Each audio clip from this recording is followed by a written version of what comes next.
You know who had a great weekend this weekend? Do tell. Coldplay. When did we decide Coldplay is a relevant band? Like, people care about Coldplay? Like, people are going to this?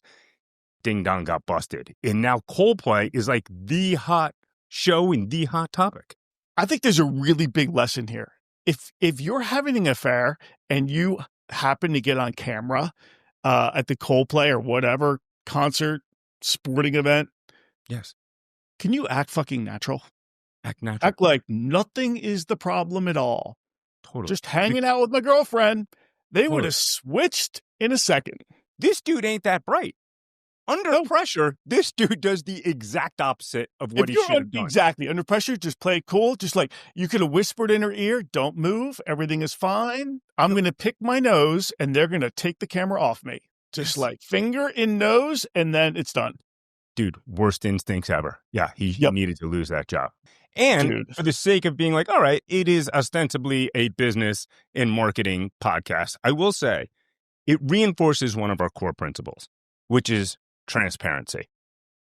There's not a question about whether you and your brand are transparent. It's just a matter of, are you going to do something about it that's positive? Because if you act scummy at a certain moment, you're going to get up on the kiss cam. And if you're a brand doing something scummy, you're going to find something that's really similar. 100%. And at the same time, this, I might take flack for this, but these two clearly made a huge mistake in their life. Right. And, getting busted and, infidelity, all that sort of stuff. Obviously, divorce is probably in the cards, the whole thing. But I do feel bad that their entire lives were basically put on camera and they will never be able to live that down for the rest of their lives. Nightmare. Absolute personal nightmare. But by the way, going back to the earlier point, the instincts on this, the kiss cam thing is like a 1 in a million chance. But dude, you're at a show with like 30,000 people. What are the mathematical chances you run into someone you know, or at least one step removed? You're almost guaranteed to get busted. Don't act guaranteed. Like yeah. Seriously. Yeah. Pick another place. Pick another place. Yeah. All right. Let's roll the credits and get into something meaningful today. 3, 2, 1, go!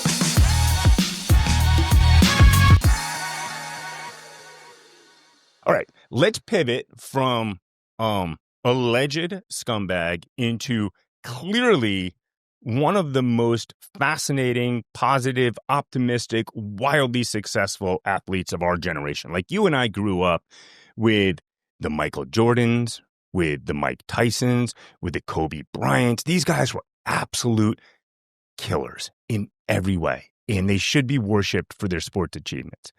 And then Scottie Scheffler comes along, having the hottest run in pro sports ever. I don't know if you saw that statistic. I don't know if I have the number right, but he won his first 4 majors in 1,197 days, which is exactly the same as Tiger Woods. Like, this guy is having such a hot run.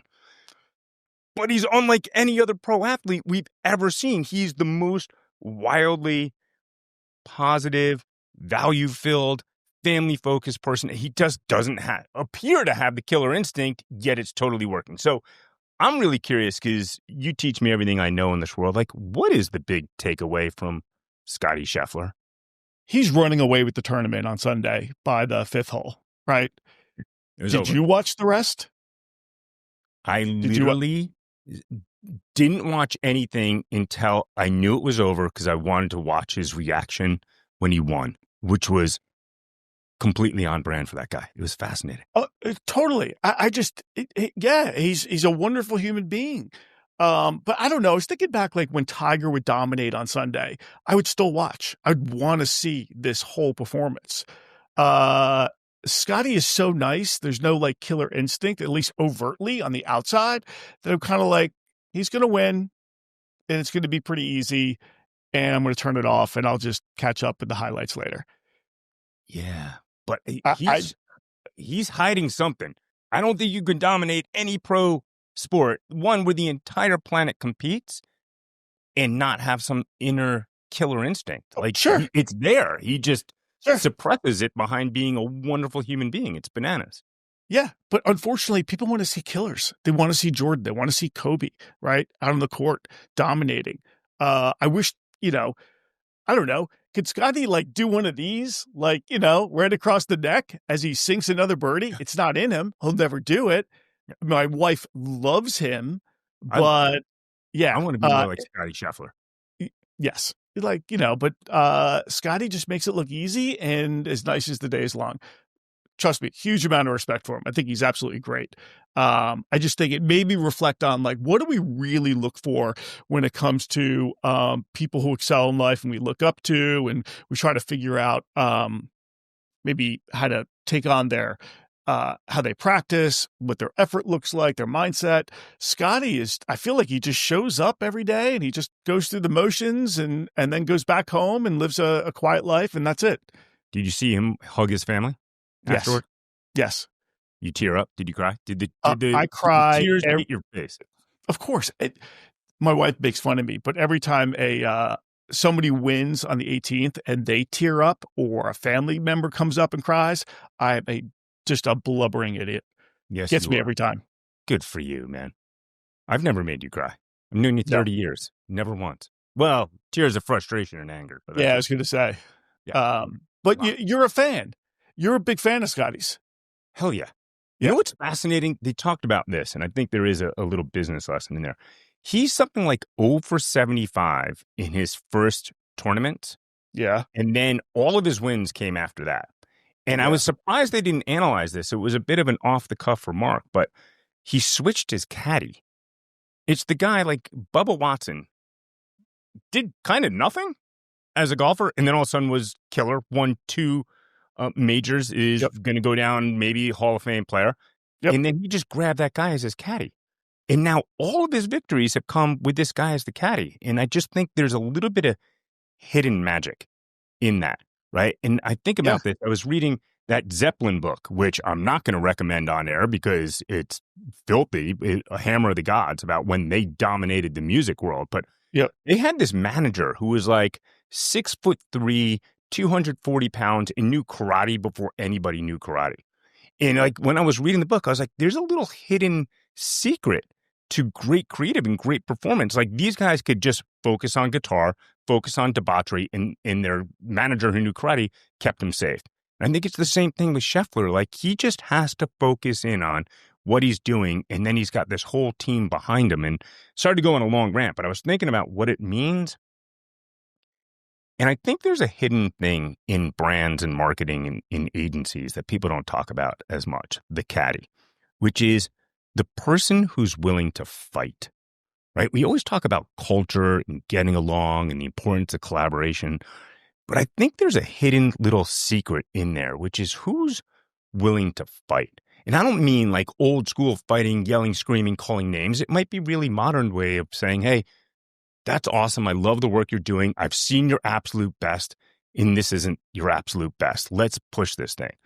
But in a world where we see 5,000 to 10,000 branded messages per day, I think the hidden secret weapon is the person on the team who's willing to push to a point where everybody's totally uncomfortable, but it elevates people to do their best work. And if it ain't the best work nowadays, it's almost invisible because there's such a cacophony of marketing and advertising that consumers see every day.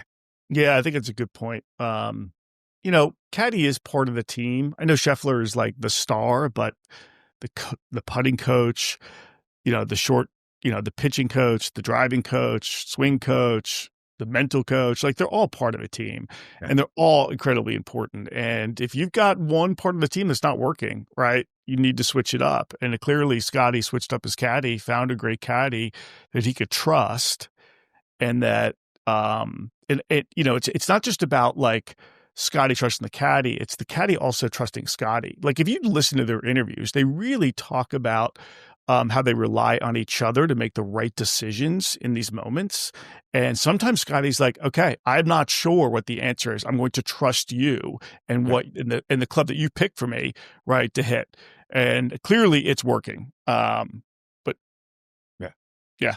In the power of team, the number of mistakes, like people don't realize how many mistakes they must make, right? There's 18 holes. They probably make a mistake almost every single hole, but somehow see past it, look forward, don't look back, and just focusing on the next stroke. One of the great things, so I'll leave you with this caddy thing.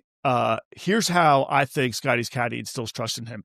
They have a bet at the beginning of the year, and the bet is the caddy says, I think you will hole out from the fairway 10 times this season. Oh. Scottie's like, there's no way. He's like, okay, I'll take the bet. Right. And I think I think it's something like that. It's 10 or 12 times. Talk about the confidence you're giving your player, saying, no, you're going to do it. And last year he did. I think he paid him out like an extra $100,000 or something like that. That's awesome. Yeah. Also fascinating that Scottie took the under against himself. Yeah. Scottie had that whole interview, and he basically said, look, it's really great to win these tournaments, but that joy lasts for a few minutes, right? You hold the trophy up, your wife comes, you do the interview, and the next thing you know, you're in your car with your family heading back to your house.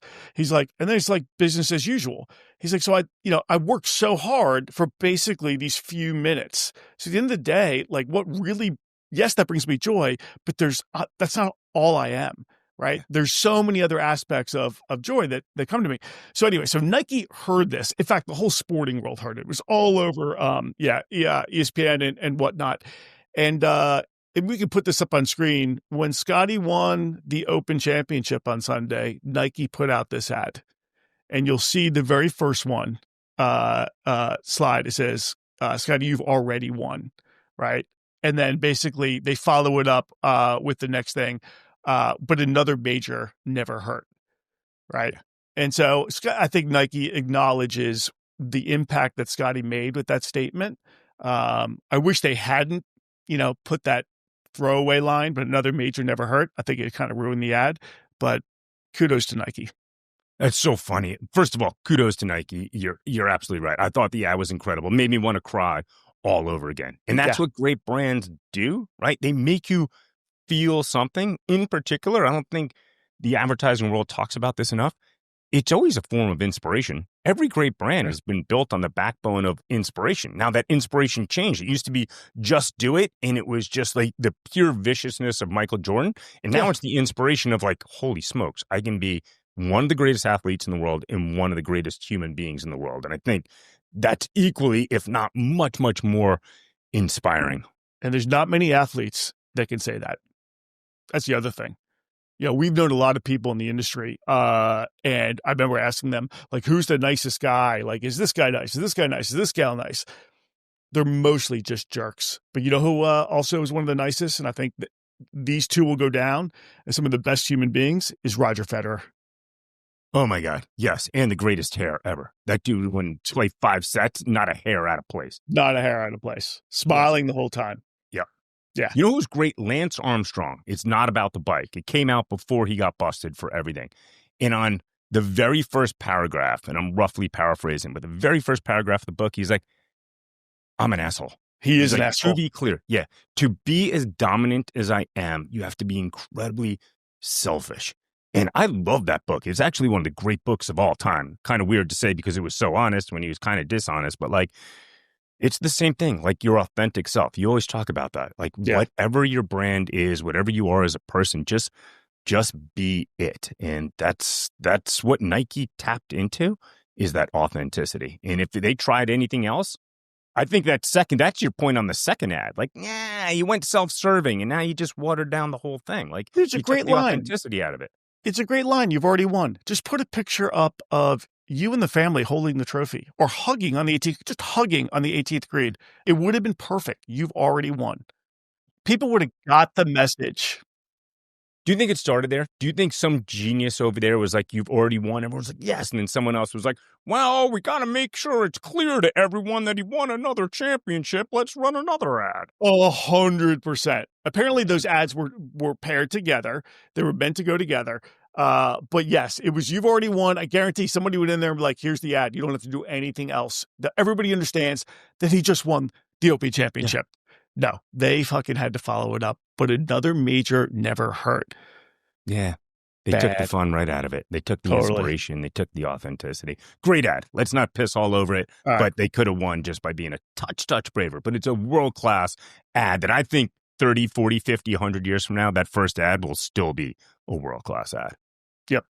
So sticking in the world of sports, the WNBA has been growing dramatically. And now, I guess they have their all-star game coming up. Forgive me if I don't have it correct. And they're fighting for more money. And they've got a really valid point, which is they're not saying we want to make the same money as the NBA players. We understand the NBA makes much more, but just give us the proportions. And I think it's also a lesson in transparency, which is it doesn't matter how successful you may be, and WNBA is more successful than ever before. Eventually, if you're doing something that's not right, it's going to come out. So the NBA, the NFL, they've got their collective bargaining. It works like this. Ballpark, 50% of the dollars goes to the players. I think the NBA, it's like 48, and the other league is 51, or vice versa. It doesn't matter. But the WNBA, they're paying their players like 20%, less than what half the men from get. a proportional basis. So, Yeah. I think that puts a taint on the league, and they're going to have to address it. But at the same time, they're not making money. They're actually losing money. They're getting carried by the NBA, who actually passes money into the league. So you found something really interesting about a PGA player, and I think there is a lesson there for challenger brands and challenger leagues like the WNBA. Can you talk about that? Yeah, I think the correlation is, so there's this golfer, Horvat, and last week he was invited to play the Barracuda Championship. It's a PGA event, may not be huge, but he was invited. Well, he's got a pretty big social following, especially on YouTube. And he said, look, I'll come play. I appreciate the invite. I'm completely grateful, but I want to bring my video crew. I create content. It's what I do. It'll promote the Barracuda. Obviously, it'll promote my channel, all that sort of stuff. You guys okay with that? PGA's like, no. So it's a tough one. We're talking about the PGA itself is a sport that doesn't make a ton of money, as we've witnessed with this whole live thing, right? I think the U.S. TV rights are, let's call it $400 million in the U.S. For golf. I think it's $14 billion for football. Big gap. So you could really grow this sport. PGA said, no, we don't want to protect our rights and our sponsors, the whole stuff. It's a tough call, but you talk about okay, we want more money for the players. WNBA wants more money for the players. The players want it. How can we grow this sport without just the traditional channels that we always rely on, like TV rights, like broadcast rights, distribution, all this sort of stuff? Maybe Horvat is actually onto something, and they should look at maybe creating or operationalizing how do we allow all these players who have social media followings to take part in what we're doing on the court or on the field. Yeah, especially for a challenger brand like WNBA, right? The NFL, the NBA basically print money. So a lot of their strategy has to be don't screw it up. Don't screw it up. And every category has a market leader. And then most brands are actually challenger brands. So you can't just do what the industry leader's doing. You're not going to win in a fair fight. You can make a better TV ad. You can do better search engine optimization. You can have better social, better programmatic. Yeah. But that's not going to close the gap enough. You have to find some moments that matter, as you say. And a moment that matters for the WNBA can be, show us behind the curtain. Show us the personalities. Like every sport that has showed the personalities of the player has always benefited. Think about all that content, free media, Instagram, TikTok, you name it. Could be huge for the WNBA. Oh, it's a full-blown business to build your brand as an athlete. I mean, most of these guys are walking around with their own camera crews. It is a full-blown content strategy behind it. It all goes to building the brand and then promoting their merchandise or their sponsorships or whatever it is.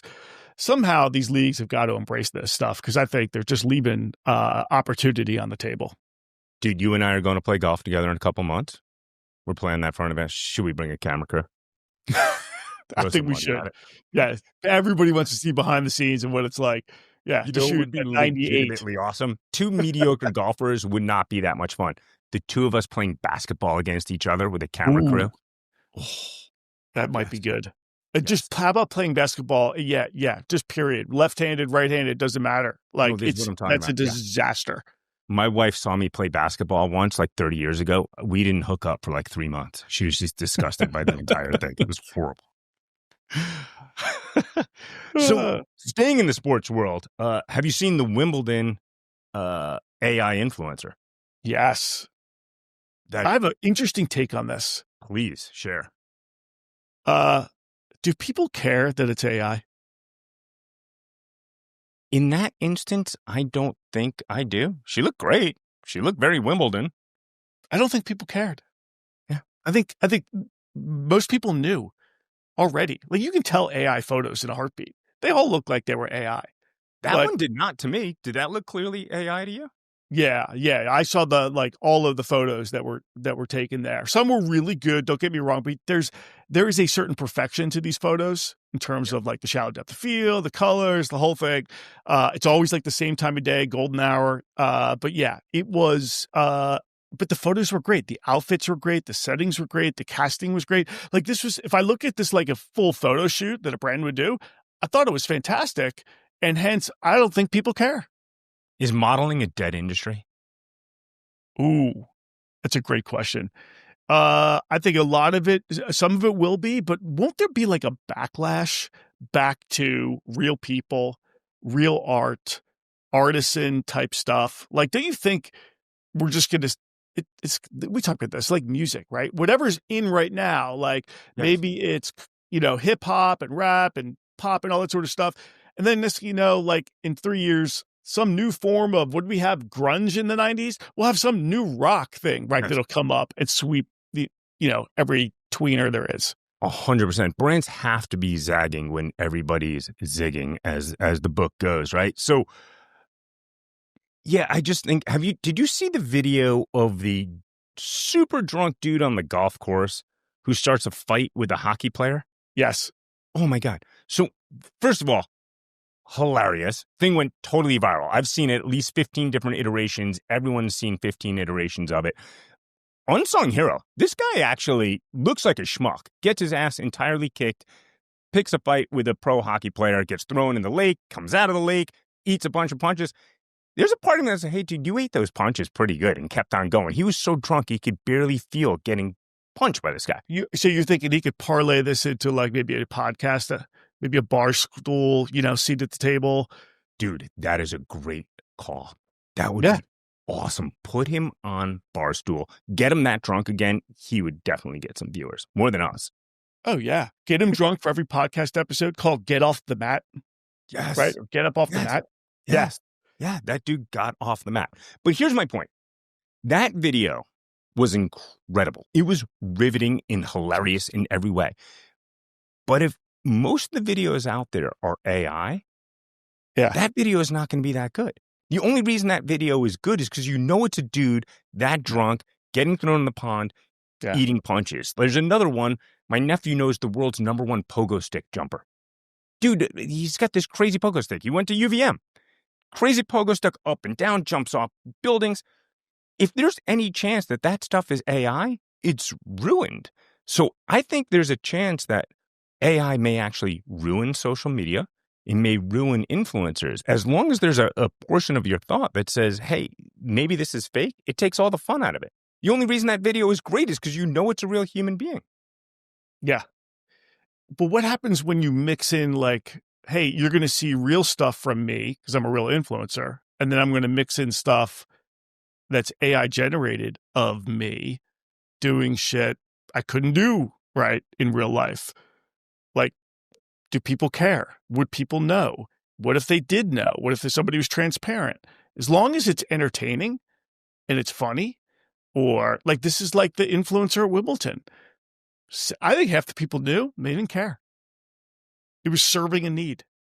Made you laugh, or did it give you inspiration as to what to wear? Did it make you want to go to Wimbledon next year? Yeah.